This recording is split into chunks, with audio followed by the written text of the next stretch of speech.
Hello and welcome to the Genuine Learning Blog. My name is Melissa Galasso, and today we're going to talk about something a little bit different than normal. We're actually going to talk about a presidential executive order.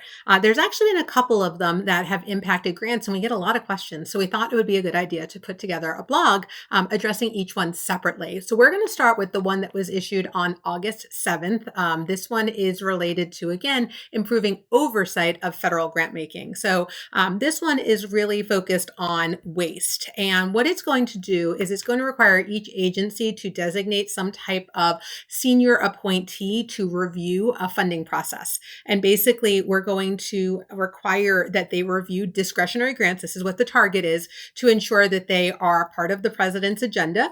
And serve the national interest. So when we look at things like the review process, things are going to require them to review and approve the announcement, making sure that it's clear on what's allowed and unallowed, continuation of any coordination with the Office of Management and Budget, obviously, review by a subject matter expert, review of the announcement to ensure that it only includes what we need and nothing extra. And again, is written in plain English so that people can understand and minimize the need for either legal or technical expertise.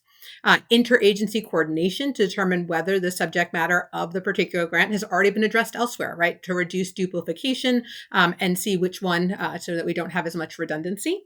If it's related to scientific discretionary grants, have a review by at least one SME in the field, and then pre-issuance review of discretionary awards to ensure that they are consistent with law, regulation, and agency priorities, and the national interest. So again, really beefing up this process here. As we look at this, some of the things that we can expect coming down the pike, agency heads are going to designate someone to review these on an annual basis going forward as well, making sure there's some type of mechanism in there. And in the meantime, until this process has been implemented, they are not supposed to issue any additional funding until that person's process has been set up. So this is, again, kind of a time sensitive, where are the grants that are supposed to be coming out? I actually taught a class earlier this morning and they were like, yeah, we usually get this grant every year, but we haven't gotten it. It could be because of this reason. In addition, when we look at some of the evaluation here, making sure that, again, it is focused on presidential priorities. And then again, there are certain things like DE&I, immigration, certain, priorities of the president that they want to make sure are being not considered in terms of there. So not using any funding for those particular types of grants that may have been funded previously. And then again, all else being equal, preference for those who have a lower indirect cost rate. So if you have a very high indirect cost rate, that could negatively impact your ability to get some of these discretionary grants. One of the things I thought was super interesting is that they wanted to really start divvying up the money maybe a little bit different. So instead of the same people over and over again, a broad range of recipients. So again, making sure focused on outcomes and trying to see if, what we could do in terms of getting feedback and output. So again, focusing on gold standard science, having benchmarks to evaluate whether the awards are achieving their goals. And then again, in sort of the discretionary awards, prioritizing the commitment to academic rigor and reproducible scholarship over, just historic reputation or prestige. And so again, there's lots of citations around historically, maybe certain universities who've gotten grants where the information that they've produced isn't either reproducible or hasn't achieved certain outcomes. And so the goal here is to make sure that we're more outcome driven.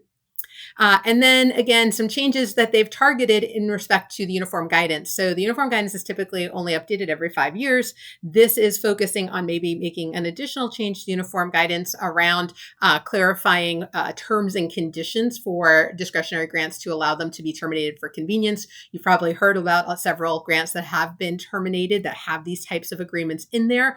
And then another focus is to limit the use of discretionary grants for facilities and administration. So things that are not related to maybe the instead of just the support of the back end, but more around the actual work that's being done.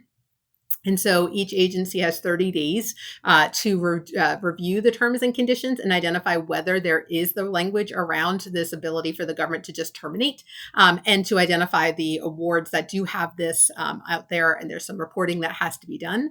And then again, updating awards that maybe don't have the language that they're looking for. So each agency going forward are going to make sure that they include certain language and allow them to have those terms and conditions so that grants can just be eliminated should they no longer be needed or they no longer meet the purposes that they were designed for.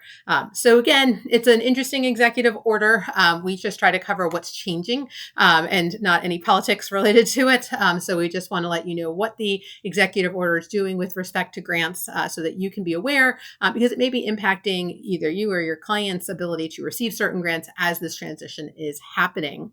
So that's a wrap on this week's blog, and we look forward to seeing you on a future blog. Have a great day, guys. Bye-bye.